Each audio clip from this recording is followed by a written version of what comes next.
같이 기도드리겠습니다.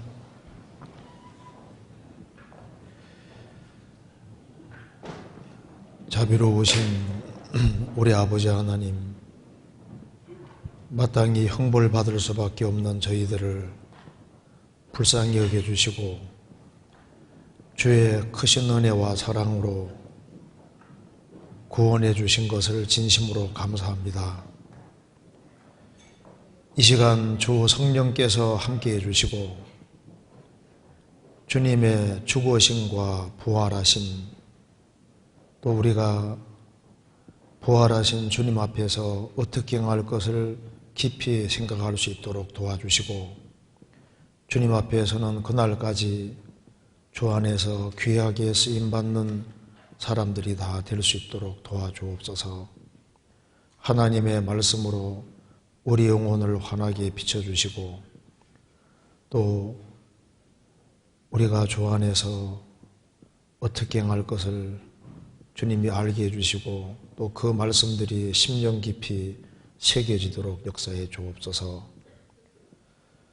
역사의 마지막 시대를 살아가는 저희들 마음을 일깨워 주시고, 주님 앞에 서는 그날까지 풍성한 열매를 맺을 수 있도록 도와주시고, 또 모든 것을 예비하며 준비하며 생을 살 수 있도록 도와주옵소서. 특별히 해외에서 선교하는 그 모든 발걸음, 또 선교사님들 가정가정마다 주님이 지켜주시고, 전국적으로 주 안에서 신실한 일꾼들을 더 많이 세워주옵소서. 주님께서 맡기신 복음 전도의 사명을 잘 감당할 수 있도록 더욱 역사해 주시고, 우리 모두를 귀하게 사용해 주옵소서. 오늘 모든 시종 함께해 주시고 도와주시기를 간절히 의지하오며 주 예수 그리스도 이름으로 기도하옵나이다. 아멘. 성경, 구약 성경 시편 16편 찾겠습니다. 시편 16편입니다. 1절부터 끝절까지 제가 읽겠습니다. 하나님이여 나를 보호하소서. 내가 죽게 피하나이다. 내가 여호와께 아뢰되 주는 나의 주시오니 주밖에는 나의 복이 없다 하였나이다. 땅에 있는 성도는 존귀한 자니 나의 모든 즐거움이 저희에게 있도다. 다른 신에게 예물을 드리는 자는 괴로움이 더할 것이라. 나는 저희가 드리는 피의 전제를 드리지 아니하며 내 입술로 그 이름도 부르지 아니하리로다. 여호와는 나의 산업과 나의 잔의 소득이시니 나의 분깃을 지키시나이다. 내게 줄로 지어준 구역은 아름다운 곳에 있으며 나의 기업이 실로 아름답도다. 나를 훈계하신 여호와를 송축할지라. 밤마다 내 심장이 나를 교훈하도다. 내가 여호와를 항상 내 앞에 모시며 그가 내 우편에 계심으로 내가 요동치 아니하리로다. 이러므로 내 마음이 기쁘고 내 영광도 즐거워하며 육체도 안전히 거하리니 이는 내 영혼을 음부에 버리지 아니하시며 주의 거룩한 자로 썩지 않게 하실 것임이니이다. 주께서 생명의 길로 내게 보이시리니 주의 앞에는 기쁨이 충만하고 주의 편에는 영원한 즐거움이 있나이다. 오늘이 무슨 날인지 아시죠? 어떤 사람 주일날이죠. 주님이 부활하신 부활절 날입니다. 그래서 오늘 여기에 시편 16편 중심으로 해서 예수 그리스도의 부활과 성도의 삶이라는 제목으로 좀 말씀을 드려보겠습니다. 시편 16편은 16편 1절 앞에 나와 있는 대로 다윗의 믹담시라고 했습니다. 믹담이라고 했습니다. 믹담은 황금시, 금원시 그런 뜻입니다. 믹담시인데 여기에 다윗의 믹담, 금원시, 황금시 이 말을 봐서 이 시편이 아주 중요한 시편이라는 걸 알 수 있습니다. 예수님의 부활만큼 중요한 일은 없는 겁니다. 그래서 우리가 시편 16편 배우면은 부활을 확신하는 사람이 부활을 미리 본 다윗이 어떻게 생을 살았는지를 볼 수 있습니다. 다윗은 예수님 모시기 천년 전의 사람인데 천년 전의 사람으로서 예수님의 부활을 미리 봤습니다. 그래서 부활을 미리 보는 다윗이 어떤 삶을 살았는지가 여기에 자세히 기록이 되어 있습니다. 우리는 2000년 전에 예수님이 죽으시고 부활하신 것을 믿는 사람들이기 때문에 다윗의 삶의 모습과 성도의 신약 시대를 사는 성도의 삶의 모습이 똑같을 겁니다. 그래서 오늘 부활절을 맞이해서 시편 16편을 중심으로 배우면은 예수님의 부활이 우리와 무슨 관계가 있는지 또 부활을 확신하는 사람이 어떻게 생활을 살아가는지를 우리가 배울 수 있을 겁니다. 참 다윗은 참 놀라운 사람입니다. 예수님 모시기 천년 전에 살은 다윗이 예수님의 일대기를 미리 다 봤다는 걸 알 수 있습니다. 시편의 상당 부분을 다윗이 기록했습니다. 다윗은 어떻게 예수님 천년 전에 살던 사람인데 그 사람이 시편 22편은 다윗이 기록한 겁니다. 22편에 예수님이 십자가 달려서 양손 양발에 못이 박힐 것이 이미 예언되어 있잖아요. 그래서 십자가 달리기 전에 겉옷을 벗기고 속옷을 벗겼습니다. 겉옷은 군병 4사람이 찢어서 한 개씩 나누었고 속옷은 원피스색으로 통으로 짜 있으니까 제비가 얻었다고 했는데 그걸 미리 다윗이 본 겁니다. 그리고 예수님의 양손 양발에 못이 박힌다는 것도 이미 22편에 기록이 되어 있고 피가 물처럼 쏟아졌다는 것도 성경 기록되어 있고 그리고 십자가에 10시간 동안 달려졌으니까 뼈가 탈골된 것도 기록이 되어 있습니다. 예수님이 십자가 위에서 벌레 취급받은 것도 기록이 되어 있잖아요. 나는 벌레요 사람이 아니라 사람의 회방거리라고 했습니다. 그리고 예수님이 이제 죽으시는 걸 22편에 봤고 16편에서는 다윗이 예수님이 이제 무덤에 장사됐지만은 사흘 만에 부활한 것을 미리 본 거예요. 그리고 시편 68편에는 주께서 높은 곳으로 오르시며, 그 말씀이 에베소 4장에 다시 재론되어 있는데, 주께서 높은 곳으로 올라가셨다는 것은 땅 아래 곳으로 내리셨던 것이 아니면 무엇이냐? 예수님은 땅 아래까지, 무덤까지 내려가셨다가 부활 성천에서 높은 곳으로 오르시며, 시편 110편에는 예수님이 부활 성천에서 하나님 우편에 앉는 것도 미리 봤습니다. 또 그 뒤에는 예수님이 이제 우편에 계시다가 예수님이 지상 재림하는 것도 미리 다 본 겁니다. 그 1000년 전에 미리 본 거예요. 그래서 시편 16편은 부활을 미리 보고서 성령의 감동으로 이것을 기록하고 있는데, 이 시편 16편이 신약에 인용이 되어 있습니다. 베드로 사도도 이 구절을 인용했고 바울 사도도 이 구절을 인용했습니다. 여기 시편 16편 9절에 보시겠습니다. 이러므로 내 마음이 기쁘고 내 영광도 즐거워하며 내 육체도 안전히 거하리니. 내 영광 2번 밑에 혹은 영이라고 했습니다. 영. 다윗 마음은 기뻤습니다. 내 마음이 기쁘고 내 영광도, 내 영도 즐거워하며 내 육체도 안전히 거하리니. 이는 내 영혼을 음부에 버리지 아니하시며 주의 거룩한 자로 썩지 않게 하실 것임이니이다. 주의 거룩한 자가 누굽니까? 예수님입니다. 예수님이 썩음을 당치 않을 것을 미리 본 겁니다. 이걸 인용한 걸 보시겠습니다. 사도행전 2장.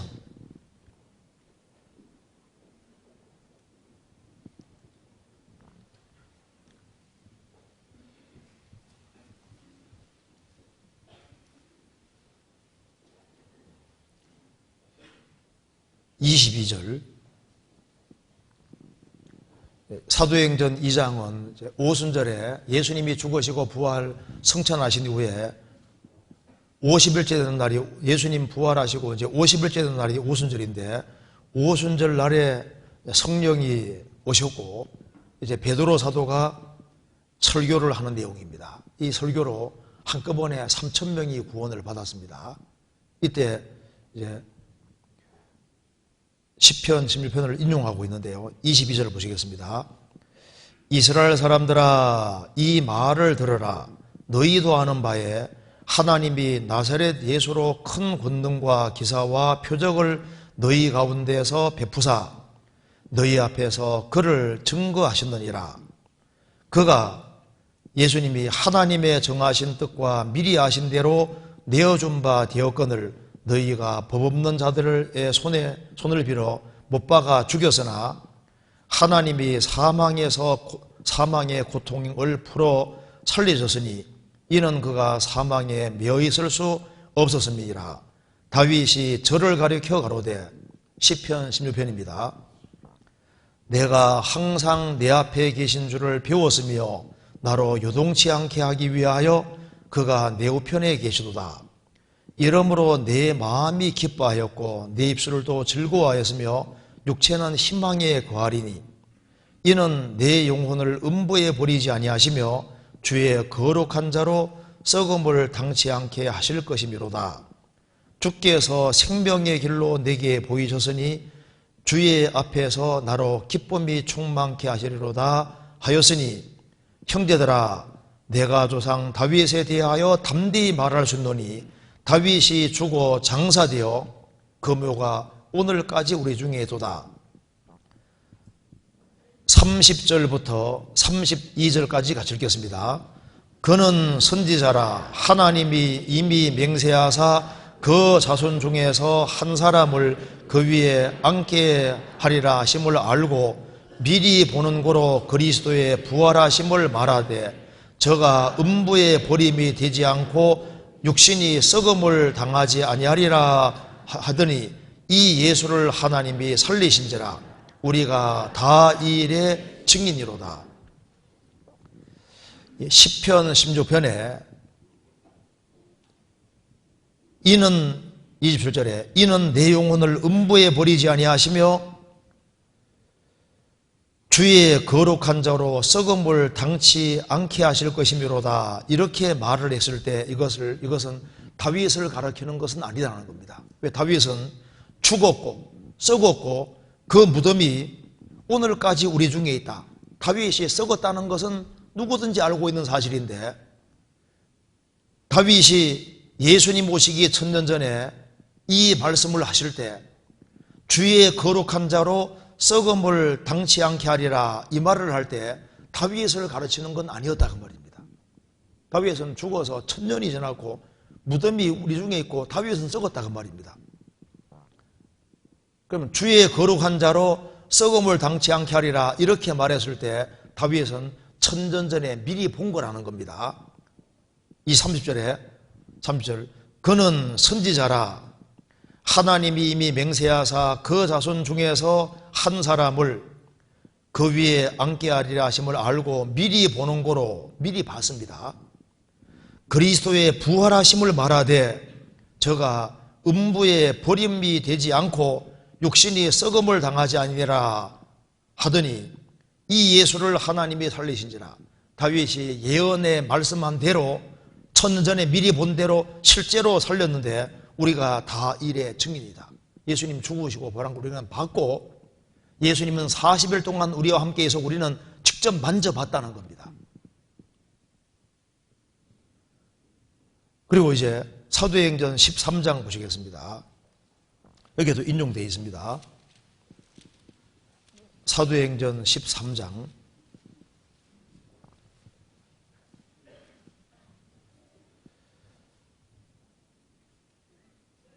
28절 죽이를 죄를 하나도 찾지 못하였으나 빌라도에게 죽여달라 하였으니 성경에 저를 가리켜 기록한 말씀을 다 응하게 한 것이라. 후에 나무에서 내려다가 무덤에 두었으나 하나님이 죽은 자 가운데서 저를 살리신지라. 갈릴리로부터 예루살렘에 함께 올라간 사람들에게 여러 날 보이셨으니 저희가 이제 백성 앞에 그의 증인이라.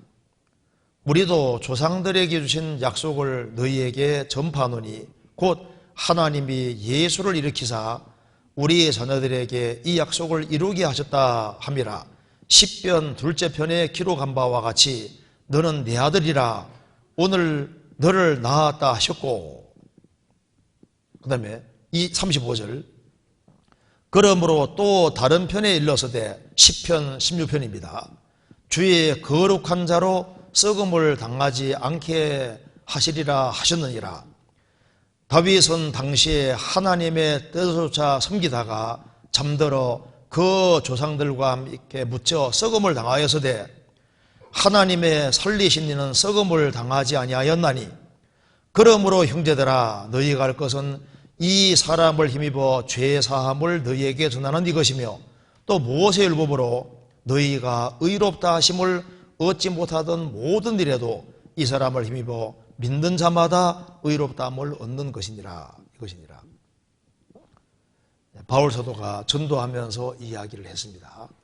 그러니까 사도행전 2장, 사도행전 13장에서 베드로 사도도 시편 16편 인용하고 바울 사도도 시편 16편 인용하면서 주의 거룩한 자로 썩음을 당치 않게 하리라는 말씀대로 예수님은 죽으셨다가 썩음을 당하지 않고 부활하셨다.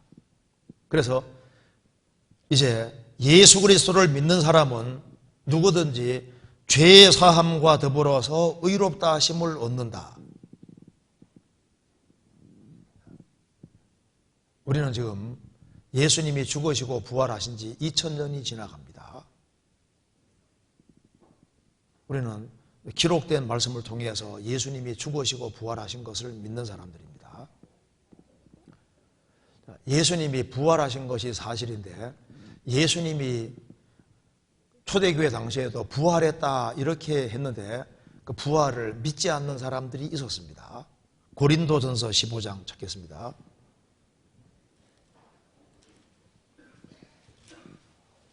(15장) 12절.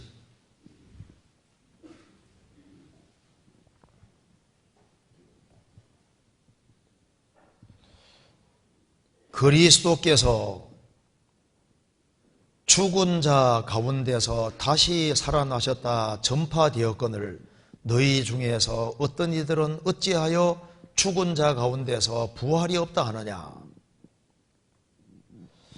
예수님이 부활한 것을 예수님의 사도들도 봤고, 그리고 바울 사도도 예수님 부활하신 것을 봤고, 고린도서의 앞부분 보면 500명이 한꺼번에 봤고, 아직까지 베드로 여기 고린도전서 쓸 때도 태반이나 살아있다고 했습니다.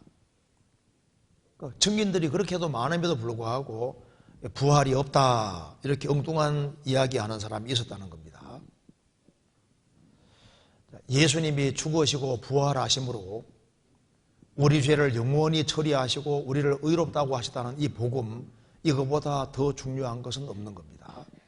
우리가 죽음 건너갈 때 가지고 건너갈 것은 복음밖에 없는 거예요.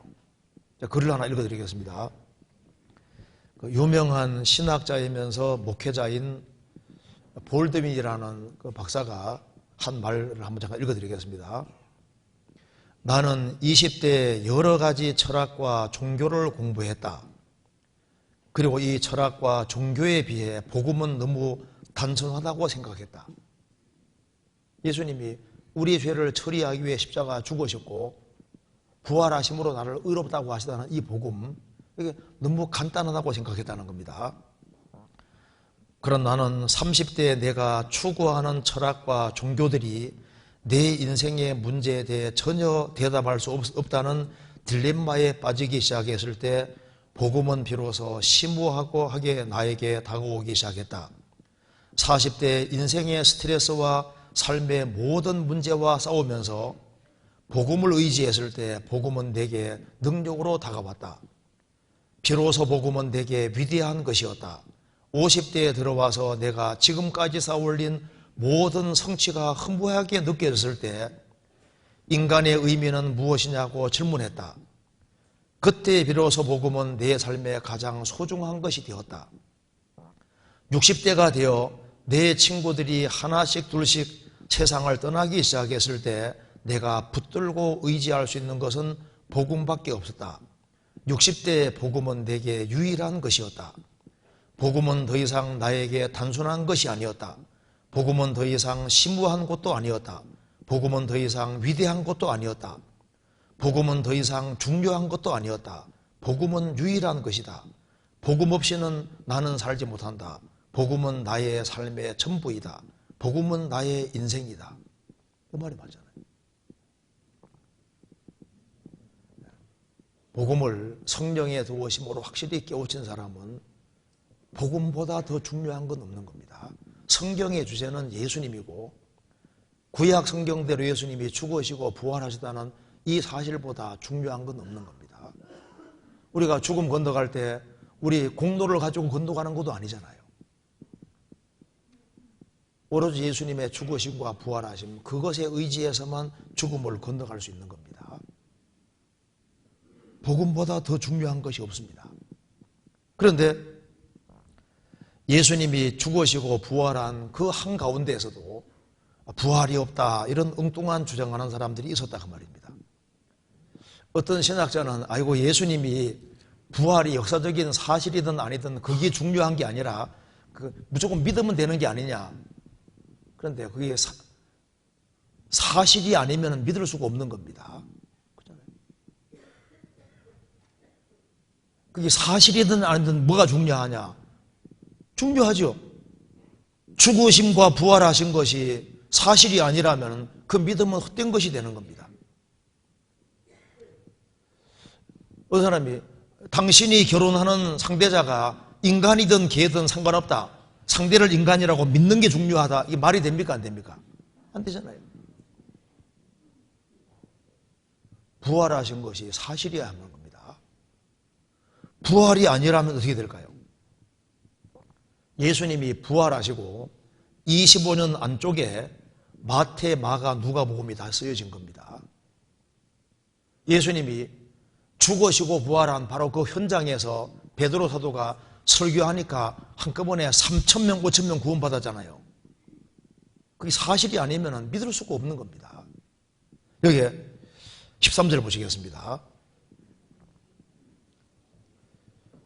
만일 죽은 자의 부활이 없으면 그리스도도 다시 살지 못하셨으리라. 이 부활이 없으면 예수님이 부활하실 이유가 없는 거예요. 14절. 만일 그리스도께서 만일 다시 살지 못하셨으면 우리의 전파하는 것도 헛것이요 너희의 믿음도 헛것이며 또한 우리가 하나님의 거짓 증인으로 발견되리니 우리가 하나님이 그리스도를 다시 살리셨다고 증거하였습니다. 만일 죽은 자가 다시 사는 것이 없으면 하나님이 그리스도를 다시 살리지 아니하셨으리라. 예수님이 죽으시고 부활하신 것이 사실이 아니라면 사도들이 전파하는 이 전도는 헛것이고 그 전도를 통해서 믿은 그 믿음도 헛것이고 사도들은 거짓 증인으로 발견되는 겁니다. 그러잖아요. 그리고 16절에 만일 죽은 자가 다시 사는 것이 없으면 그리스도도 다시 사신 것이 없을 터이요 그리스도께서 다시 사신 것이 없으면 너희 믿음도 떼고 너희가 여전히 죄 가운데 있을 것이요. 그렇죠. 예수님 죽으시고 부활하신 것이 사실이 아니라면 우리 죄가 사해졌다는 말도 거짓말이 되는 겁니다.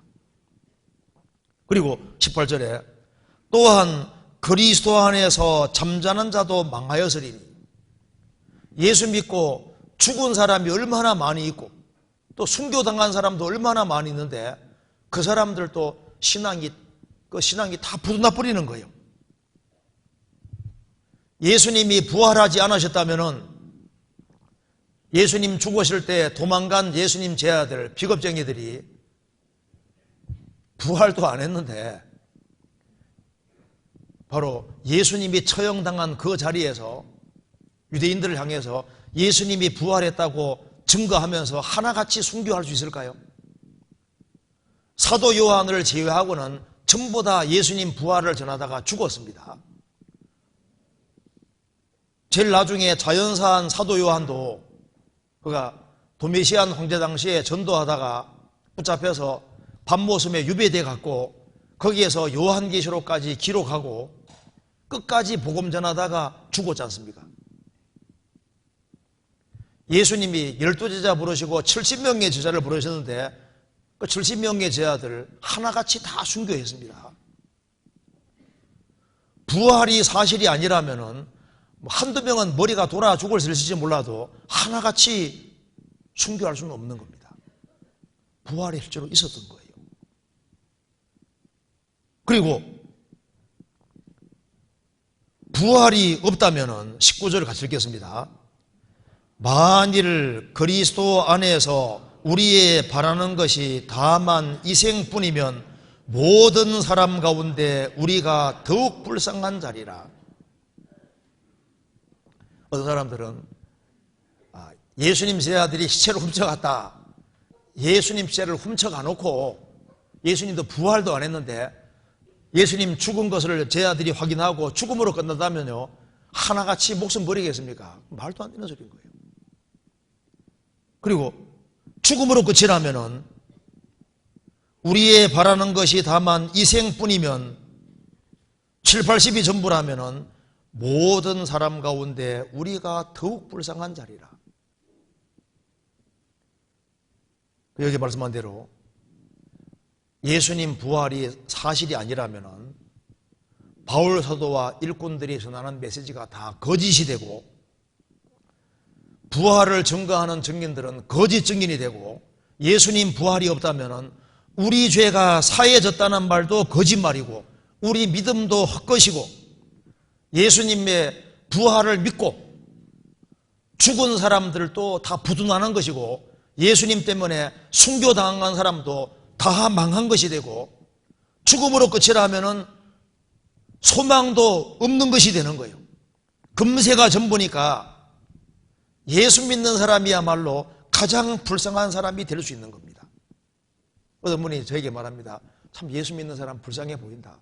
왜 그래 생각하냐 하니까, 우리는 주일날 마음대로 놀러 다니는데 예수 믿는 사람들은 성경 붙잡고 매 주일마다 그냥 고리타분하게 교회 와서 예배한답시고 참 답답하고 참 불쌍해 보인대요.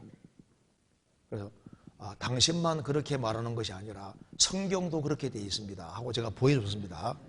19절에 만일 그리스도 안에서 우리의 바라는 것이 다만 이 생뿐이면 모든 사람 가운데 우리가 더욱 불쌍한 자리라. 읽어주니까 말을 못하는 거예요. 조건이 금세뿐이라면, 부활이 있다면은 예수님이 죽으시고 부활하신 것이 사실이고, 예수님이 만왕의 왕이시고 만주해 주시면은 그리스도를 대적하고 구원 안 받은 사람이 제일 불쌍한 사람이 되는 거예요. 그렇죠? 그리고 부활이 없다면은 29절,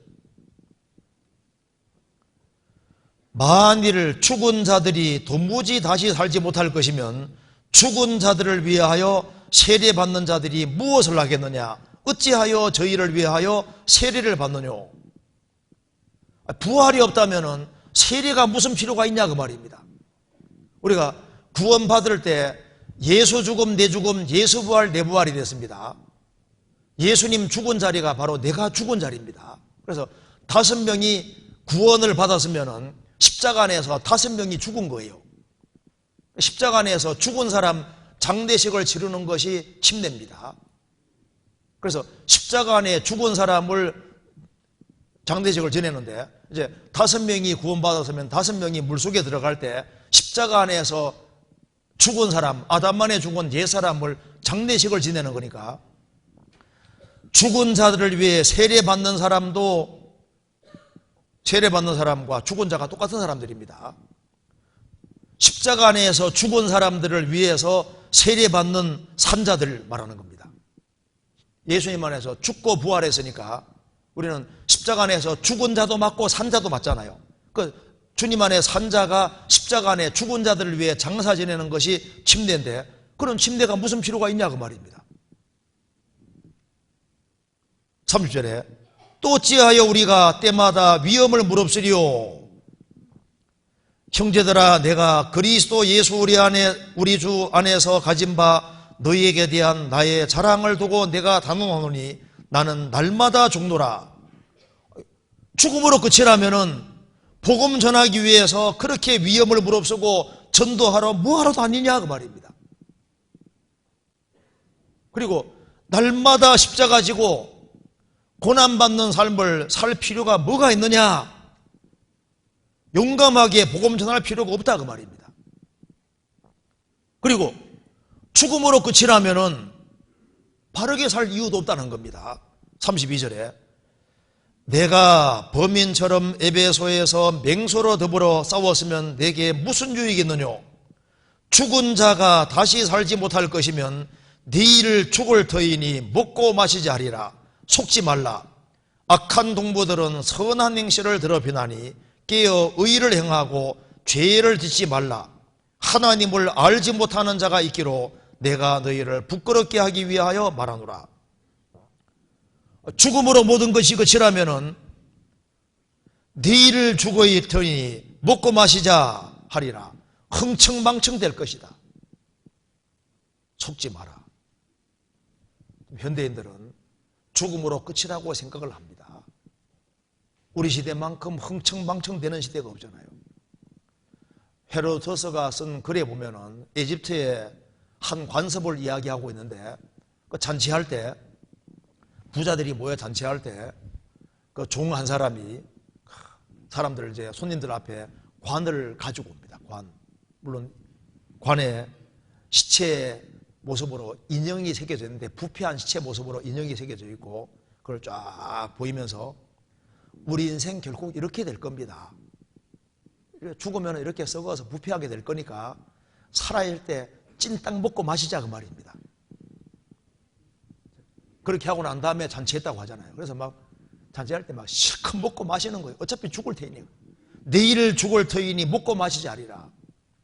로마에서는 사람들이 이제 죽음으로 끝이라 생각하니까 토하는 기구에 있었던 것도 아시죠? 잔치할 때 먹을 것은 많은데 배는 제한되어 있으니까 잔뜩 먹고 그 다음에 밖에 나가서 이제 웩웩 아침부터 죄송합니다. 토해놓고 다시 먹는 거예요. 또 잔뜩 먹고 그 다음에 또 토해요. 어차피 죽을 거니까. 내일을 죽을 터이니 먹고 마시하리라. 속지 마라. 지금 세상 사람들이 이렇게 생각합니다. 참 그리스도인들 보면 참 불쌍하게 보이는 거예요. 참 현명치 못하다고 생각합니다. 우리가 현명치 못한 겁니까? 불신자들이 현명치 못한 겁니까? 불신자들이 이게 제정신이 아닌 거예요.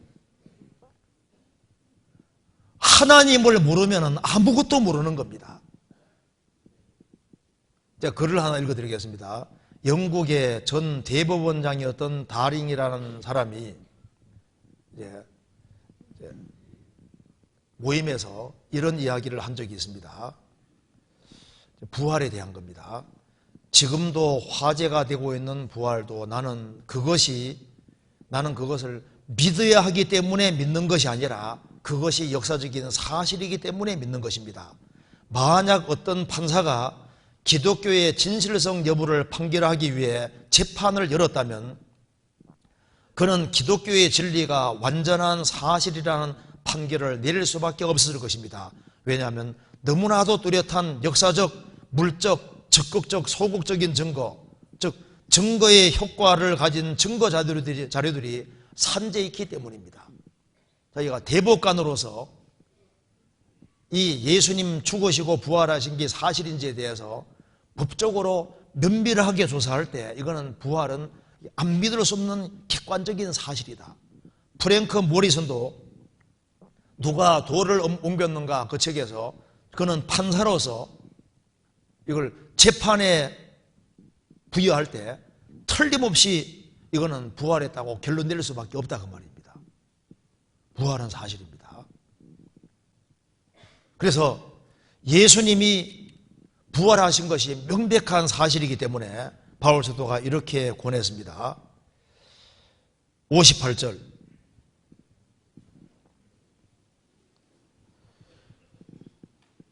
그러므로 내 사랑하는 형제들아, 이제 부활이 있다는 걸 설명하고 난 다음에 부활이 있는 것이 확실하니까 그러므로 내 사랑하는 형제들아 견고하며 흔들리지 말며 항상 주의 일에 더욱 힘쓰는 자들이 되라.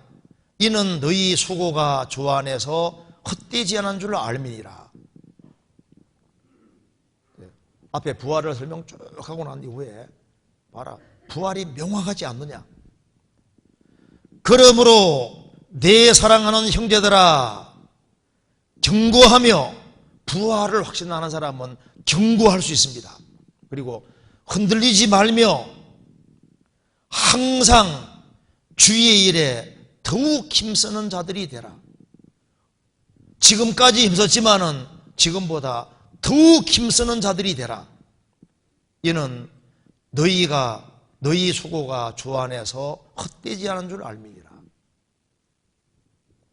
그 윌리엄 제닝스 브라인이라는 사람이 이제 이집트를 여행하다가 3000년 된 미에라 속에서 이제 이 말라빠진 밀을 발견한 거예요.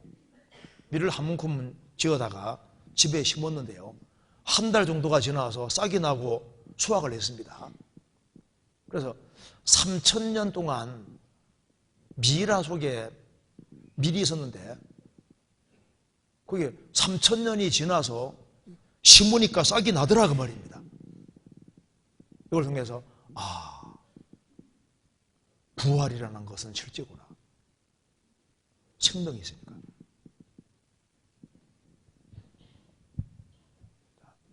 예수님은 죽으시고 부활하셨습니다. 생명이라는 것은 하나님이 만들어 놓으신 거예요. 그 씨 속에 꽃의 형상이 들어가 있잖아요. 씨가 땅에 묻히듯 육체도 땅에 묻히는데 주님 오시는 그날 부활하는데 씨앗이 꽃이 되는 것처럼 애벌레가 나비가 되는 것처럼 영광스럽게 부활을 합니다.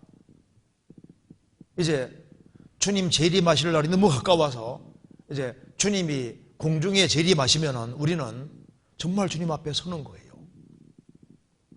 그리고 주님과 함께 영원히 사는 것이 분명한 사실인 겁니다. 그래서 이제 다윗은 예수님 오시기 1000년 전에 부활을 받고 이제 예수님의 제자들은 예수님과 3년 반 동안 같이 있었고 예수님이 죽으시고 부활하신 것을 목격을 했고 그리고 이 글을 쓰는 바울 사도도 예수님의 부활을 확실하게 목격을 했다 그 말입니다. 사도행전 9장에서 목격했잖아요. 그리고 이제 부활이 사실이라는 걸 이렇게 논증을 하고 있는 겁니다.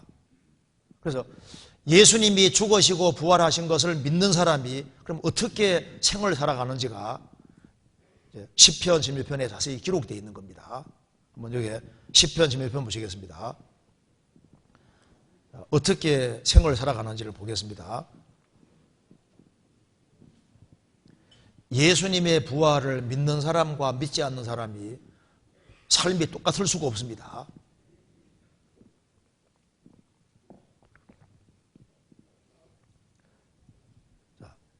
시편 16편에 다윗은 예수님이 죽으시고 부활하는 것을 미리 보고 이걸 쓰고 있는 거예요. 그렇기 때문에 이렇게 얘기를 했습니다. 2절에 같이 읽겠습니다. 내가 여호와께 아뢰되 주는 나의 주시오니 주밖에는 나의 복이 없다 하였나이다. 예수님의 부활을 미리 본 다윗은 진짜 복이 뭔지를 깨우친 거예요. 내가 여호와께 아뢰되 주는 나의 주시오니 주님이 바로 나의 구원의 주입니다. 나의 주시오니 주밖에는 나의 복이 없다 하였나이다. 유일한 복이 뭐냐? 바로 예수다 그 말입니다. 주님만 나의 복입니다. 세상 사람들이 생각하는 복과 그리스도인이 생각하는 복이 다른데 세상 사람들은 오래 사는 것이 복이라고 생각합니다. 그런데 이제 구원받고 나면 오래 사는 것이 진짜 복일까요? 오래 살수록 더 큰 벌이 될 가능성이 많고 더 큰 저주가 될 가능성이 많은 겁니다. 구원받지 않은 상태로 오래 살면 살수록 훨씬 더 죄를 많이 짓고 그리고 기회가 더 많이 주어짐에도 불구하고 하나님을 등지고 살 때 그 죄가 점점 쌓여가는 것이 되는 거니까 오히려 장수하는 것이 훨씬 저주가 될 수도 있는 거예요. 세상 사람들은 재물을 많이 쌓는 것을 복이라고 생각합니다. 그런데 죽으면 다 놓고 가는 거예요. 재물을 많이 쌓아 놓은 사람도 밥 3끼밖에 못 먹습니다. 그냥 하루하루 벌어먹고 사는 사람도 3끼 먹잖아요. 조금 차이밖에 없습니다. 진짜 복은 따로 있는 거예요. 여기 다윗은 복이 뭔지를 알고 있습니다. 자신이 여기 3절에 나와 있죠. 땅에 있는 성도는 성도란 말이 나와 있는데 자기도 성도입니다. 성도. 성도는 시편 50편에 말한 대로 피로, 예수님 피로 언약이 맺어진 사람이, 예수님 피로 피제사로 언약이 맺어진 사람이 성도라고 되어 있는 거예요. 그래서 자신이 성도가 됐으니 정말 이게 복이고, 그리고 예수님이 자기를 구원하셨고 자기를 부활하실 분이라는 걸 보기 때문에 기쁜 거예요. 9절에 이러므로 내 마음이 기쁘고 내 영도 즐거워하며 내 육체도 안전히 구하리니. 나는 죽어서 육체가 썩을 것이지만은 예수님이 썩지 않고 부활하실 것이기 때문에 내 육체도 안전히 구할 것이다. 우리 몸도 부활되는 겁니다. 종교개혁자 마르틴 루터는 종교개혁에 가면서 얼마나 답답하고 힘들 때가 많았겠습니까? 그때마다 주님은 살아계시다, 주님은 살아계시다, 주님은 살아계시다, 그걸 여러 번 계속 외치면서 전도했습니다. 예수님이 죽으시고 부활하셨다, 그거 알면 정말 힘이 나게 돼 있는 거예요. 왜 내가 복받은 사람이냐 하면은 예수님을 알았다는 이것이 복인 거예요. 예수님 통해서 내가 구원을 받고 참 성도가 됐다는 것이 이게 얼마나 복입니까? 15살 먹은 한 소녀가 뜻밖의 병을 얻어서 반신불수가 됐습니다. 그 친구들이 같이 와서 위문을 하고 한숨을 쉬면서 말했습니다. 참 고생이 많다고, 너무 힘들다고 위로해 주는데 오히려 그 15살 소녀가 오히려 위로합니다. 친구들에게 말합니다. 내가 구원받고 나니까 자기가 불행이 아니다 그 말입니다. 지금은 내가 반신불수가 되지만은 나의 삶은 아직 시작도 되지 않았다. 이제 예수님이 오시면은 영광스러운 몸을 입고 이제 그때부터 진짜 삶이 시작되는 거니까 이 세상에서 잠깐 불구, 이건 아무것도 아니고 이제 이건 잠깐인 거예요. 잠깐. 영원한 세계가 실제로 있는데 금세는 너무나도 짧은 순간에 불과한 겁니다. 이제 잠시 후에 이제 진짜 시작, 신앙의 삶의 시작이 시작되는 거예요. 글을 하나 읽어드리겠습니다. 여기에 이제 빈문인데요. 이 떼짱, 이 잔디와 나무들 아래 조나단 피스의 몸이 놓여 있다. 그런데 그는 여기에 없다. 단지 완두콩 꼬투리가 있을 뿐이다. 조나단 피스는 터쳐나와서 하나님께로 갔고 껍질만 여기에 묻혀 있다 말입니다. 그렇죠? 그러니까 이게 완두콩 탁 나오면은 알맹이는 톡히 나오잖아요. 알맹이는 주님 앞에 갔고 지금은 여기에 꼬투리만 묻혀 있다. 그러니까 조나단 피스의 몸만 여기 묻혀 있다 그 말입니다. 진짜는 간 거예요. 이제 주님 오시는 그날 몸이 부활이 되는 겁니다. 이 시편 기자가 왜 주님만 나의 복이라고 했냐 하면은 예수님이 자기 죄 때문에 죽고 부활한 것을 미리 봤기 때문에 유일한 복이라고 한 거예요. 또 왜 유일한 복이라고 했냐 하면은 거기에 11절 주께서 생명의 길로 내게 보이시리니 주의 앞에는 기쁨이 충만하고 주의 우편에는 영원한 즐거움이 있나이다. 다윗은 예수님 부활을 미리 봤고 주의 앞에 뭐가 있는지를 미리 본 사람인 거예요. 예수님이 죽으시고 부활하셔서 하나님 우편에 앉으셨는데 주의 앞에는 기쁨이 충만하고 주의 우편에는 영원한 즐거움이 있나이다. 예수님 하나님 보좌 우편에 앉으셨는데 거기가 바로 우리가 앉을 자리입니다. 영원한 즐거움이 있는 그 세계 속에 자기가 들어갈 것을 미리 본 거예요. 천국에 들어간다는 게 무슨 말입니까? 영원한 즐거움의 세계 속에 들어가는 거예요. 이 세상에는 영원한 즐거움이 없습니다. 이 세상에는 기쁨도 잠깐이고 즐거움도 잠깐인 거예요. 생활 살아가는 가운데 행복한 순간, 환희가 계속된다면 얼마나 좋겠습니까? 가장 행복한 순간, 이게 안 깨지면 좋겠다 할 때 그 순간이 계속된다면 참 좋겠죠. 그런데 다윗은 미리 본 겁니다. 천국을 미리 봤고, 그리고 주의 앞에는 영원한 즐거움이 있는 것도 미리 보고, 기쁨이 충만한 세계, 영원한 즐거움의 세계를 미리 본 거예요. 그러니까 다윗은 예수님이 죽고 부활하는 것도 본 동시에 바로 예수님이 가신 그곳에 자신이 가는데 거기가 어떤 곳이냐? 기쁨이 충만한 세계, 영원한 즐거움의 세계라는 것을 미리 본 겁니다. 여기 역대상 16장 찾아보시겠습니다. 잠깐 접어두시고, 역대상 16장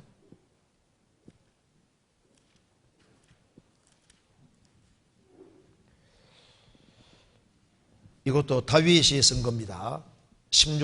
역대상 16장 27절 같이 읽겠습니다. 존귀와 위엄이 그 앞에 있으며 능력과 즐거움이 그 처소에 있도다. 성령의 감동으로 이 글을 기록했는데, 존귀와 위엄이 하나님 앞에 있으며 능력과 즐거움이 그 처소에 있도다. 그러니까 하나님이 계신 그 세계는 즐거움이 있는 처소입니다. 즐거운 곳인 거예요. 즐거운. 우리가 즐거운 걸 느낄 때 그 즐거움 느끼도록 프로그램을 하나님 만들어 놓으신 겁니다. 예수님이 세상에 오셔서 공생의 기간 동안에 이런 말씀 하셨습니다. 너희가 나를 찾아도 만나지 못할 것이요 나 있는 곳에는 오지도 못하리라.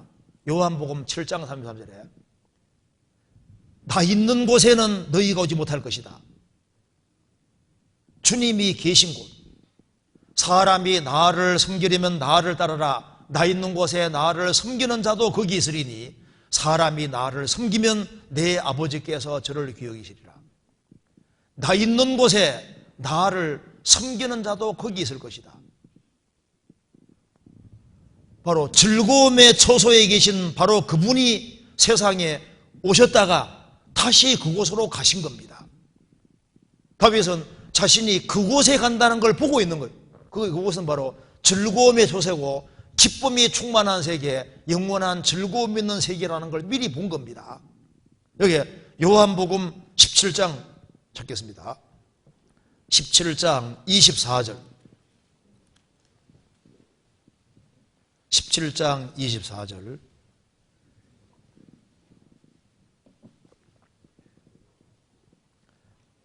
같이 읽겠습니다. 아버지여 내게 주신 자도 나 있는 곳에 나와 함께 있어 아버지께서 창세전부터 나를 사랑하심으로 내게 주신 나의 영광을 저희로 보게 하시기를 원하옵나이다. 아버지여 내게 주신 자, 아버지가 예수님에게 주신 자, 구원받은 사람입니다. 아버지께서 내게 주신 자, 구원받은 사람들도 나 있는 곳에 주님이 계신 바로 그 낙원, 주님이 계신 그곳에 나와 함께 있어 아버지께서 창세전부터 나를 사랑하심으로 내게 주신 나의 영광을 저희로 보게 하시기를 원하옵나이다. 예수님의 소원입니다. 구원받은 사람이 이 세상에서도 같이 살고 영원한 천국에서도 같이 살기를 원하시는데 주님이 가지고 있는 영광을 정말 보기를 원하는 겁니다. 내게 주신 자도 나 있는 곳에 나와 함께 있어.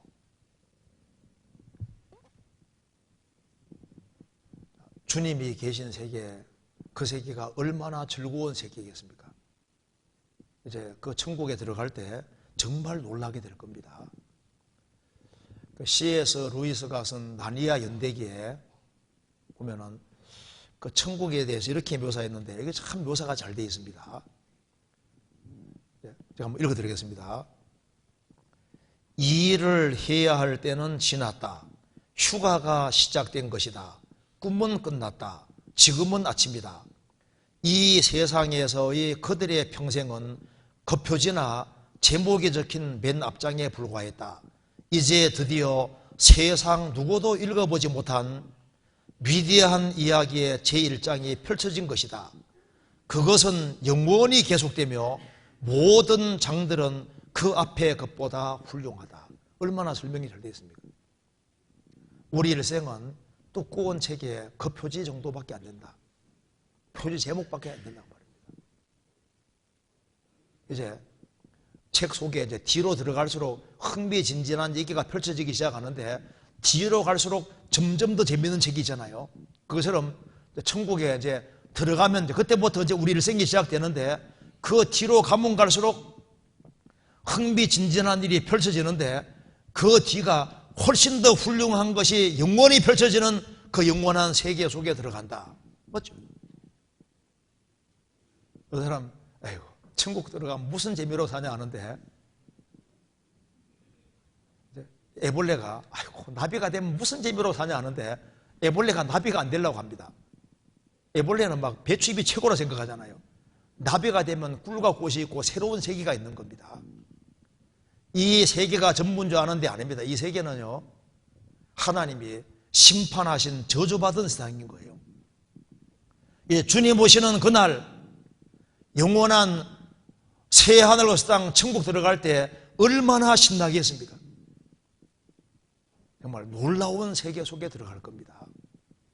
다윗은 지금부터 3000년 전 사람인데 예수님의 죽으심과 부활을 보고 하나님 보좌 우편을 미리 본 사람인 거예요. 주의 앞에는 기쁨이 충만하고 영원한 즐거움이 있나이다. 그 세계가 있기 때문에 이 세상에서는 주님이 눈물도 주시고 고난도 주시는 겁니다. 성경 고린도전서 13장을 찾겠습니다. 13장 12절.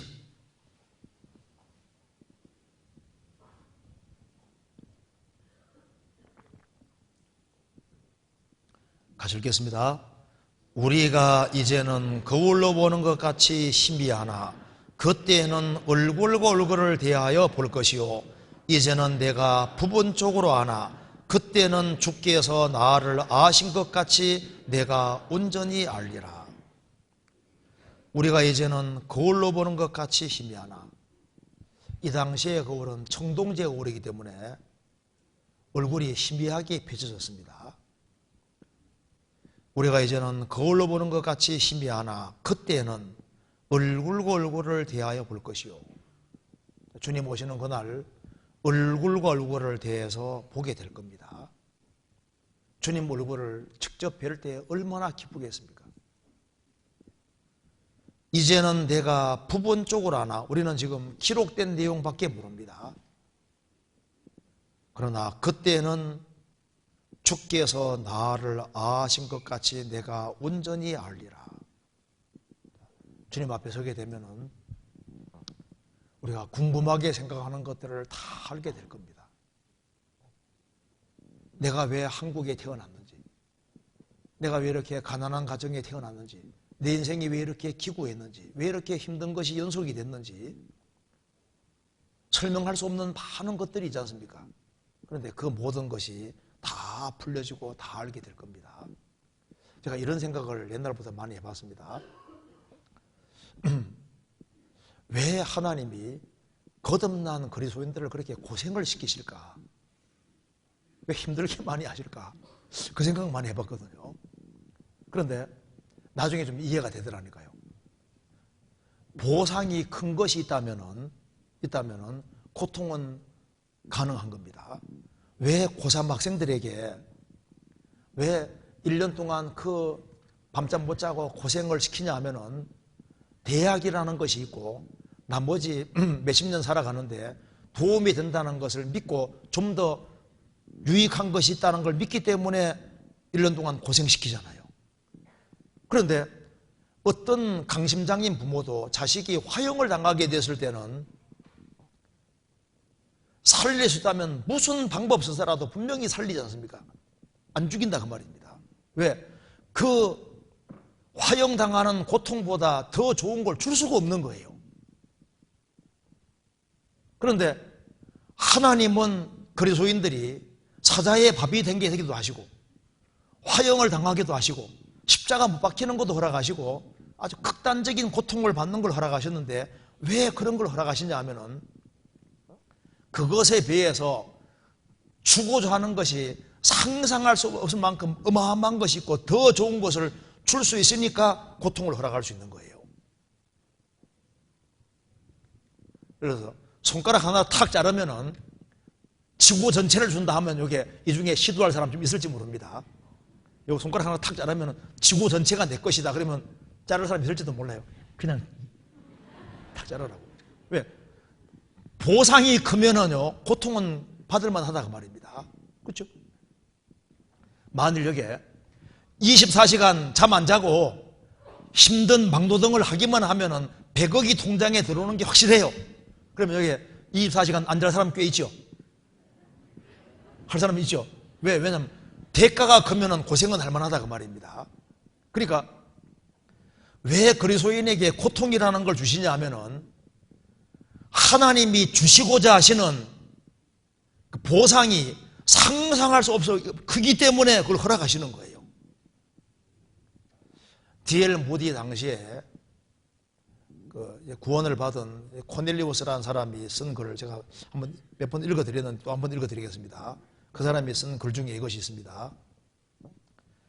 지금은 아니지만 그때가 되면 우리가 더 좋은 나라에 들어가게 되면 우리는 우리가 흘린 눈물의 의미를 알게 되리라.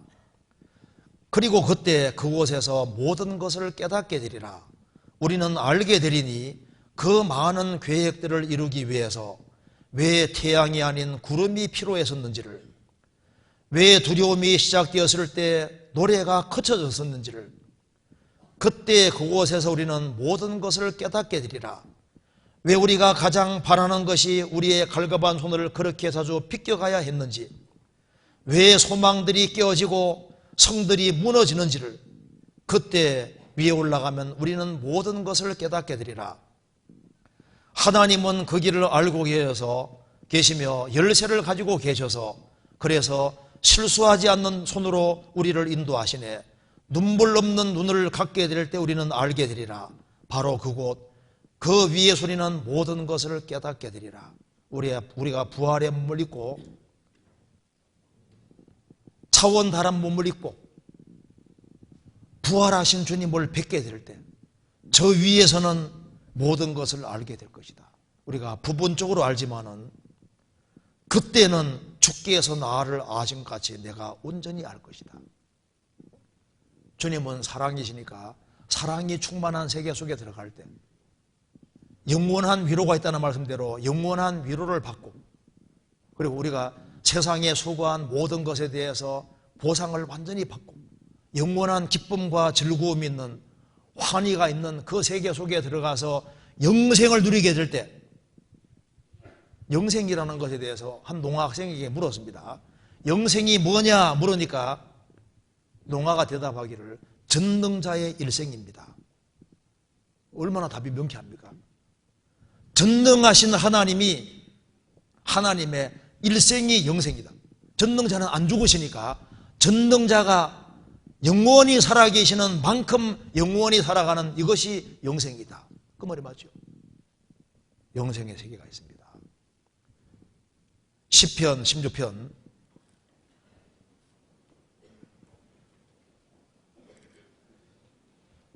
다윗은 예수님 부활을 보고 주의 앞에는 기쁨이 충만하고 영원한 즐거움이 있다는 것을 보는 동시에 또 뭘 봤냐 하면은 5절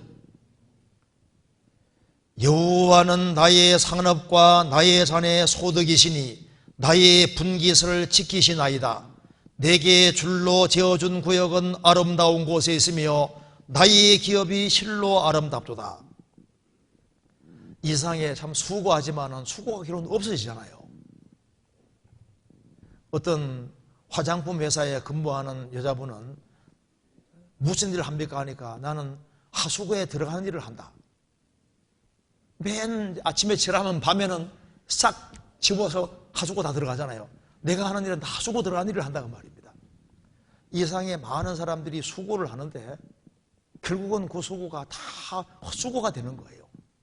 그런데 다윗은 예수님의 부활을 보고 자신이 행한 수고가 남는다는 것을 미리 보고 있는 겁니다. 5절에 여호와는 나의 산업과 나의 잔의 소득이시니 나의 분깃 몫을 지키시나이다. 자신이 이 세상에 수고한 수고가 저 위에 남는다는 걸 미리 보고 있는 겁니다. 내게 줄로 지어준 구역은 아름다운 곳에 있으며 나의 기업이 실로 아름답도다. 나의 기업이 실로 아름답도다. 시편 37편에는 영원한 기업이라고 했습니다. 베드로전서 1장에도 썩지 않고 더럽지 않고 쇠하지 아니하는 기업이 저 하늘에 있다고 한 겁니다. 그러니까 내가 행한 그 모든 수고가 저 위에 쌓이고 이제 다윗은 신앙생활 열심히 했기 때문에 아름다운 기업이 천국에 있는 걸 미리 보는 거예요. 부활을 보니까 이게 한꺼번에 다 보이는 겁니다. 그렇기 때문에 그는 말하기를 2절에 내가 여호와께 아뢰되 주는 나의 주시오니 주밖에는 나의 복이 없다나이다. 주님만 나의 복입니다. 이건 참 중요한 겁니다. 우리 일생에서 내가 예수를 믿고 구원받은 이것이 제일 중요하고 주님이 나의 복이라고 확실하게 고백할 수 있는 이 고백이 우리 일생 살아가는데 가장 중요한 겁니다. 디모데전서 6장에는 하나님은 복되시며 하나님은 복 자체란 말이 맞는 거예요. 하나님 자신이 복이시고 하나님이 사람이 되신 분이 바로 예수님이니까 예수님이 복입니다. 에베소서 1장에는 그리스도 안에서 모든 신령한 복으로 복 주시되 그리스도 밖에 있다가 그리스도 안에 들어왔던 완 사람은 모든 복 속에 들어온 사람인 거예요. 그래서 다윗은 복되신 주님과 연결이 된 사람이기 때문에 그 자신도 복덩어리가 된 겁니다. 다윗은 복덩어리입니다. 신약시대 주님 피로 구원받은 사람, 주의 영이 들어온 사람은 아브라함과 똑같이 복덩어리인 거예요. 좀 복덩어리가 참 많네요. 오늘 보니까 우리는 걸어다니는 복입니다. 그래서 주밖에는 나의 복이 없다. 주님만 나의 복이니까 이거 유일한 복입니다. 예수님을 자기의 전체로 삼은 사람은 정말 복이 있는 사람인 거예요. 백백이 일은 제로란 말이 있습니다. 다 있는데 예수님 없으면 인생 제로인 거예요. 제로 플러스 1은 100이다. 그 말이 맞습니다. 아무것도 없는데 예수님이 있는 사람은 다 있는 사람인 거예요. 요한계시록 1장 보시겠습니다. 요한계시록 제일 마지막 22장 보십시다. 22장 13절 같이 읽겠습니다. 나는 알파와 오메가요 처음과 나중이요 시작과 끝이라. 예수님은 알파는 헬라의 첫 번째 글자입니다. 오메가는 마지막 글자입니다. 나는 알파와 오메가요 처음과 나중이요 시작 끝이라. 예수님은 알파와 오메가입니다. 성경의 시작이고 성경의 끝인 거예요. 처음과 나중이요. 구약 읽어보시면 처음과 나중은 여호와라고 했습니다. 예수님은 우주를 시작하신 분이고 우주를 끝내시는 분입니다. 역사를 시작하시고 끝내시는 분인 거예요. 우리 개인 인생의 시작이 바로 예수님이잖아요. 우리 인생을 지상에서 마감하시는 분도 주님입니다. 예수님은 내 구원의 시작이고 내 구원의 끝인 거예요. 주님은 알파와 오메가, 처음과 나중, 시작과 끝이니까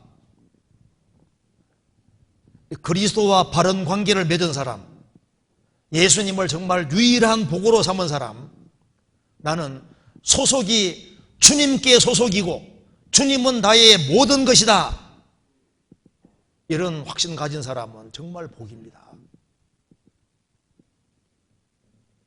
그 얘기 들어보셨죠? 1912년에 타이타닉호가 많은 사람을 태우고 이제 항해하다가 빙산과 부딪혀서 많은 사람이 죽게 됩니다. 그게 막 백만장자도 있고 가난한 사람 있고 유명한 사람, 무명한 사람, 사회적 지위가 높은 사람, 낮은 사람, 막 은행가도 있고 셀즈맨도 있고 막 남녀노소 별 사람들이 다 있습니다. 그런데 배가 충돌이 딱 됐을 때 딱 두 종류였던 거예요. 이뤄졌느냐 구조됐느냐, 딱 두 종류밖에 없는 거예요. 이상에 빠진 여러 종류의 사람이 있는데 결국은 죽음에 딱 부딪히면 두 종류입니다. 이뤄졌느냐 구원되었는가, 딱 그거잖아요. 구원받았다는 게 얼마나 중요한지 아세요?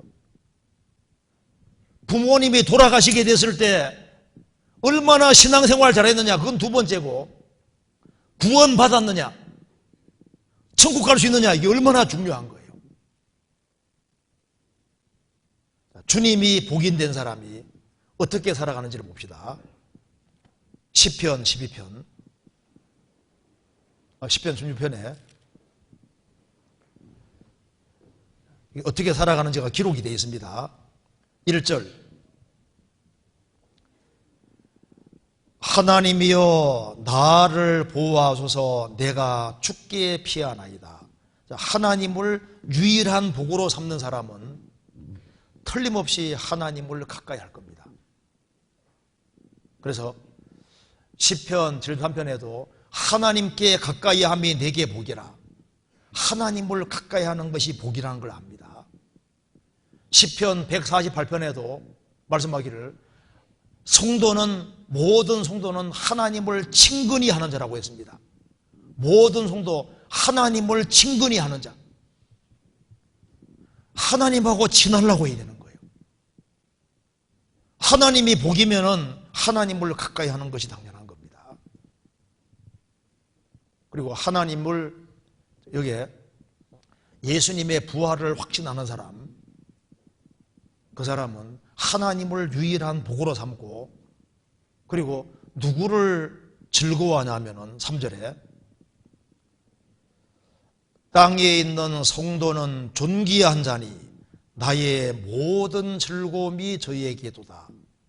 그래서 예수님의 부활을 확신하는 사람은 누가 제일 귀한 존재일까요? 하나님 다음으로 귀한 존재가 누굴까요? 땅에 있는 성도는 존귀한 자니, 성도만큼 존귀한 존재는 없습니다. 성도는 하나님의 아들이에요. 그리스도의 신부입니다. 고린도서 6장에는 성도의 특권을 말하면서 성도는 세상을 판단할 줄을 알지 못하느냐, 천사도 우리에게 판단을 받을 것이다. 그러니까 성도라는 존재는 이 지구상에 가장 높은 사람보다 더 높은 거예요. 세상 모든 사람을 판단한다 그 말입니다. 그리고 심지어 천사들을 판단할 걸 알지 못하느냐, 천사들도 성도 미칩니다. 그래서 천사들도 성도를 부러워하잖아요. 무명한 자 같으나 유명한 자요, 주님 피로 구원받은 것이 확실하면은 구원받은 사람은 가장 존귀한 자입니다. 에베소 2장에 우리는 그의 만드신 바라, 헬라 원어로 포이엠합니다. 성도는 하나님의 작품이다 그 말입니다. 내가 구원을 받아서 성령 역사로 점점 바뀌어가면서 나중에 영원한 천국의 그리스도 하나님 보좌 우편까지 올라가는데 그 성도가 얼마나 대단하고 엄청난 존재입니까?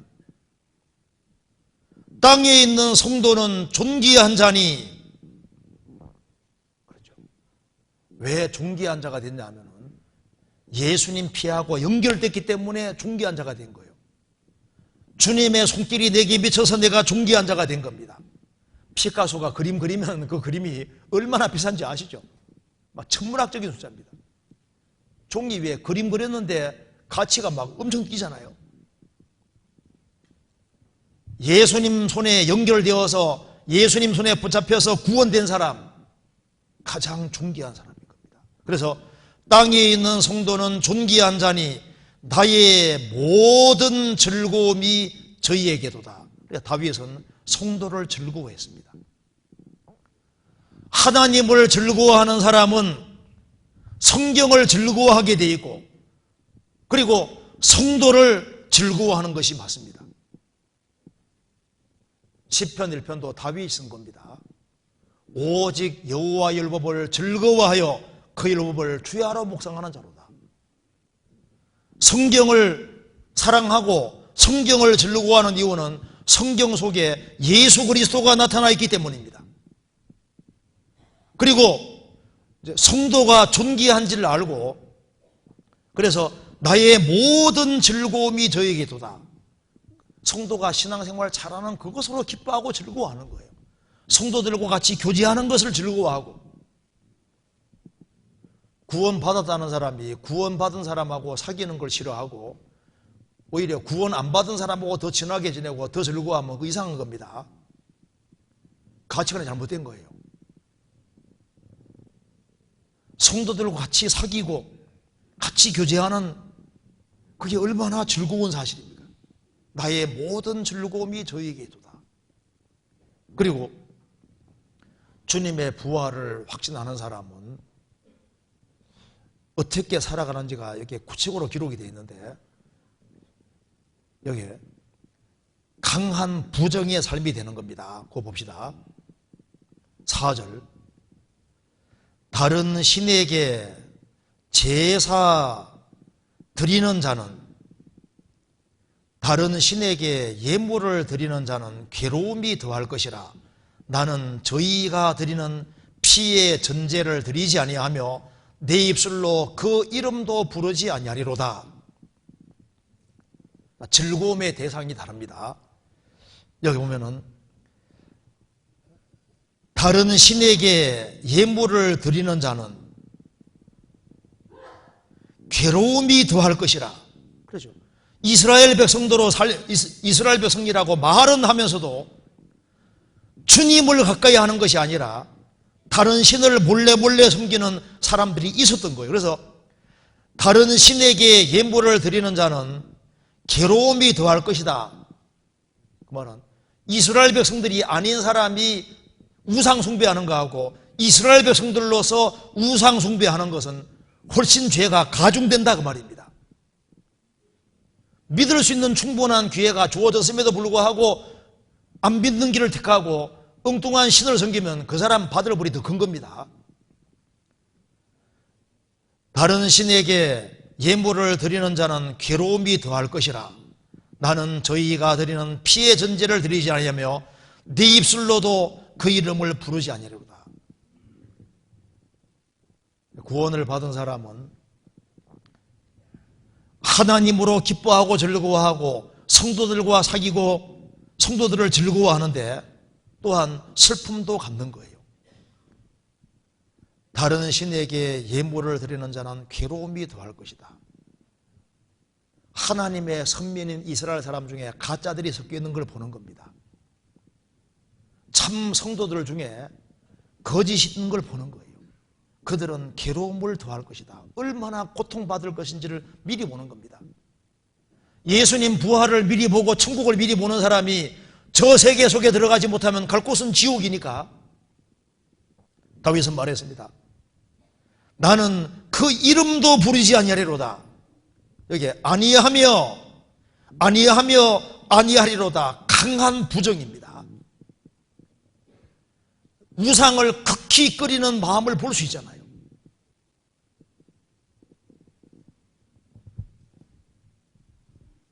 이거 보면은 이 신앙이 얼마나 확실한지를 볼 수 있습니다. 그리고 그런 그와 동시에 무엇을 좋아하냐 하면은 7절에 이건 같이 읽겠습니다. 나를 훈계하신 여호와를 송축할지라 밤마다 내 심장이 나를 교훈하도다. 주님의 부활을 미리 보고 자기가 저 천국 갈 것을 미리 보고 자기를 위해서 영원한 기업과 몫이 따로 있는 걸 다 보고 그걸 보니까 세상 사람처럼 살기를 원치 않지 않습니까? 그러니까 7절에 나를 훈계하신 여호와를 송축할지라. 그는 훈계받기를 좋아했습니다. 하나님의 직접적인 가르침을 좋아했습니다. 나를 훈계하신 여호와를 송축할지라. 밤마다 내 심장이 나를 교훈하도다. 밤마다니까 심장이 나를 교훈하도다. 자기 반성의 삶을 사는 겁니다. 그렇죠? 그리고 불신자하고 사는 게 다르잖아요. 주님이 나를 위해 죽으시고 부활하셨고 이제 주님과 영원히 사는 것이 너무 확실하니까 이 세상에서도 하나님의 가르침 받는 것을 좋아하고 그리고 밤마다 내 심장이 나를 교훈하도다. 밤마다 내 심장이 나를 교훈한다는 것은 하나님의 성령께서 양심통에서 깨닫게 도와주시는 거예요. 밤에 조용히 있을 때 하루를 지내는 가운데 어떻게 지내는지를 자기가 깨닫잖아요. 잘못된 것을 반성하고 자기 반성하는 삶을 사는 겁니다. 어떤 사람이 얘기한 거래 이런 게 있더라고요. 20살에는 세상을 바꾸겠다고 도를 들었고 30살에는 아내를 바꾸어 놓겠다고 해초리를 들었고 40살에는 아이들을 바꾸고 말겠다고 매를 들었고 50살이 되어서야 바뀌어야 할 사람이 바로 나임을 깨닫고 들었던 것을 다 내려놓았다. 그렇죠. 남 바꾸기 전에 내부터 바꿔야 돼. 내부터. 자기 심장이 내 심장이 나를 교훈하도다. 나를. 자기 반성을 해야 됩니다. 그래서 여기에 날마다 밤마다입니다. 밤마다. 날마다 내 심장이 나를 교훈하도다. 그리고 이렇게 삽니다. 8절에 같이 읽겠습니다. 내가 여호와를 항상 내 앞에 모시며 그가 내 우편에 계심으로 내가 요동치 아니하리로다. 내가 여호와를 항상 내 앞에 모시며 죽으시고 부활하신 주님이 유일한 복인 사람은 당연히 주님 중심으로 생활을 살게 되는 거니까 내가 여호와를 항상 내 앞에 모시며 하나님 우선주의로 산다 그 말입니다. 시편 54편을 찾아보시겠습니다.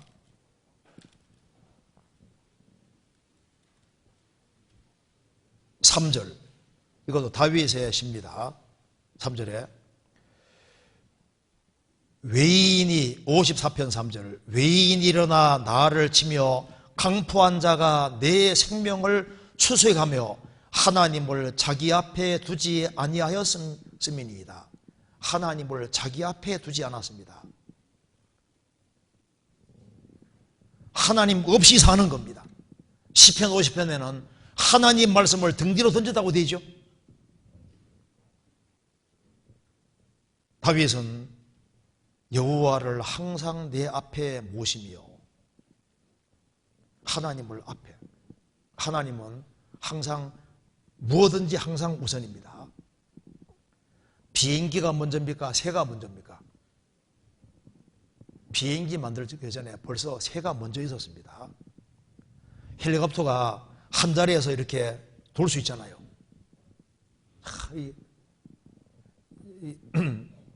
비행기는 앞에 갔다가 뒤로 못 가잖아요. 그죠? 앞으로 슉 나는데 비행기가 뒤로 가는 비행기 없죠? 헬리콥터는 앞으로 싹 갔다가 서 있기도 하고 뒤로 싹 가기도 하고 그러잖아요. 잠자리 만드는 지혜가 뛰어납니까? 헬리콥터 만드는 지혜가 뛰어납니까? 잠자리는요, 이동하는 거 보면요, 순식간에 옆으로 촥촥, 여기 탁 뒤로 앞으로 갔다가 대단해요. 이 잠자리를 비행기 만드는 사람 연구를 많이 합니다. 이게 진짜 놀라운 거예요. 인간이 접착제를 만들기 전에 벌써 접착제 중에서 제일 뛰어난 접착제가 뭡니까? 여기에 개코라는 거 아시죠? 잘 달라붙는 짐승 있잖아요. 동화뱀처럼 생긴 거. 하여튼 간에 하나님이 항상 먼저입니다. 인간이 전기를 발명하기 전에 전기뱀장어가 미리 있었습니다. 뭐든지 하나님은 항상 우선인 거, 우선. 그래서 여기 말하기를 내가 여호와를 항상 내 앞에 모시며 너는 범사에 그를 인정하라. 그리하면 내 길을 지도하시리라. 그가 내 우편에 계심으로 내가 요동치 아니하리로다. 그래서 주님이 나와 함께 계시는 걸 아는 사람은 요동하지 않을 수 있습니다. 그런데 주님 모시고 산다고 해도 중요한 문제가 땅 터지면은 주님 잠깐 뒤로 비키시오 하고 자기가 앞장서가지고 한바탕 가다가 나중에 문제가 꼬이고 심각해지잖아요. 그래서 그가 내 우편에 계심으로 내가 요동치 아니리로다. 부활을 확신하는 사람은 용감해질 수 있습니다. 담대할 수 있습니다.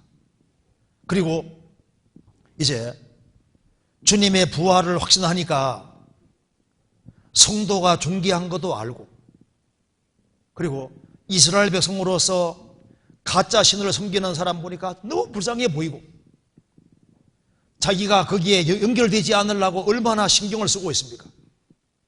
그리고 부활을 확신하기 때문에 하나님의 가르침 받는 걸 좋아하고 매일 반성하는 삶을 살고 하나님 우선주의로 살고 하나님을 모시고 살고, 그리고 부활이 확신하니까 언제 죽어도 천국 가니까 요동할 필요가 없잖아요. 당당하게 담대하게 살아갑니다. 그리고 이제 주님이 부활하셨고 이제 이 세상은 지나가는 곳인데 저 위에 기업이 있다는 걸 아니까 그는 위의 것을 추구하는 사람이 되는 겁니다. 5절에 여호와는 나의 산업과 나의 산의 소득이시니 나의 분깃 몫을 지키시나이다. 내게 줄로 지어준 구역은 아름다운 곳에 있으며 나의 기업이 실로 아름답다. 그렇기 때문에 다윗은 열심히 전쟁에서 소득이 전쟁에서 이제 탈취물을 가져오면 성경에 뭐라 나옵니까? 이것도 죽게 드리고 이것도 죽게 드리고 헌금을 제일 많이 한 사람이 다윗입니다. 1만 달란트를 성전 지을 때 헌금했잖아요. 역사 속에서 헌금으로서는 제일 많이 한 사람이 다윗입니다. 그런 전쟁을 치르면서 열심히 하나님께 드리는 삶을 살았는데 왜 그렇게 살았냐면은 부활을 확신하니까 이 세상은 지나가는 곳인데 남는 것은 저 위에 옮겨놓은 것만 남으니까 그런 살아생전에도 성전 짓기를 간절히 소망했고 하나님이 세계적으로 영광을 받으시기를 간절히 소망했던 겁니다. 그래서 내게 줄로 지어준 구역은 아름다운 곳에 있으며 나의 기업이 실로 아름답도다. 구원받기 전에 아무리 좋은 일을 많이 해도 일자 앞에 동그라미 서는 거예요. 아무 소용없는 겁니다. 그런데 구원받고 난 다음에 한 것은 다 남는 것이 되는 거예요. 밀라노 성당 앞에 걸서 있는 거, 세개 문에 걸서 있는 거 들어보셨죠? 제일 첫 번째 문에는 장미꽃이 이렇게 쫙 아름다운 화관처럼 되어 있는데 그게 뭐라고 새겨져 있냐면은 기뻐하는 모든 것은 순간이다. 두 번째 문에는 십자가가 새겨져 있는데 고통받는 것도 순간이다. 그 다음에 한 문에는 가장 중요한 것은 영원이다. 맞죠? 가장 중요한 건 영원입니다. 이 세상도 정욕도 다 지나가는 것이고 주 안에 생각한 것만 딱 남는 거예요. 다윗은 부활을 확신했기 때문에 성령의 감동으로 이 시를 쓰고 있는 거예요. 이 시편 16편은 틀림없이 하나님 말씀입니다. 그리고 하나님의 감동으로 기록된 것이 확실한 거예요. 여기에 있는 모든 분들은 예수님이 죽으시고 부활한 걸 확신하는 사람들입니다. 예수님 부활하신 것이 사실이면 우리도 부활할 거고 주님 앞에 서야 되는데 우리가 어떻게 생활을 살아야 될지를 심각하게 생각을 하고, 그리고 이 불쌍한 영혼들 주변에 너무나도 많은데 그 우리 사랑하는 사람들을 빨리빨리 인도해서 예수님의 죽으심과 부활하심을 확실히 깨닫고 인생을 주님 안에서 살도록 만드는 것이 우리가 해야 될 가장 중요한 일이라고 할 수 있습니다. 같이 기도하시겠습니다. 자비로우신 우리 아버지 하나님, 저희들을 구원해 주신 이 크신 놀라운 은혜와 사랑을 인하여 감사를 드립니다. 머지않아 주님 오시는 그날 부활의 몸을 입고 영원한 천국에서 영원히 살 것을 생각하며 감사드립니다. 우리 나머지 생에 도와주셔서 우리의 사랑하는 가족들, 친척들, 이웃들에게도 이 귀한 소식을 증거하는 삶을 살 수 있도록 도와주시고 주님 앞에 칭찬받는 사람들이 다 될 수 있도록 도와주시고 교회가 계획한 모든 일에 앞서 행해 주시옵소서. 주 예수 그리스도 이름으로 기도하옵나이다. 아멘. 찬송 같이 부르시겠습니다. 150장입니다.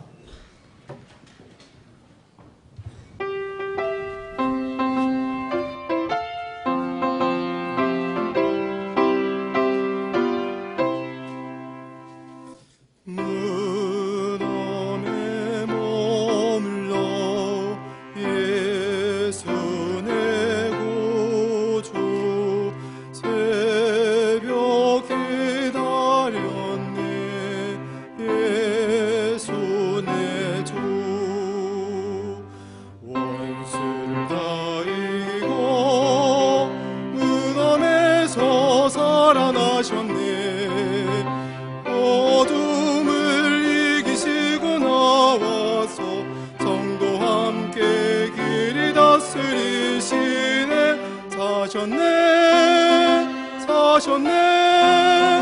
예수 다시 사셨네. 어디 지키네. 예수 내 구주. 어디 봉하네. 예수 내 주. 원수를 다 이기고 무덤에서 살아나셨네. 어둠 이기시고 나와서 성도 함께 길이 다스리시네. 사셨네. 사셨네. 예수 다시 사셨네. 어김없 가두네. 예수 내 구주. 우리를 살리네. 예수 내 주. 원수를 다 이기고 무덤에서 살아나셨네. 어둠 이기시고 나와서 성도 함께 길이 다스리시네. 사셨네. 사셨네. 예수 다시 사셨네.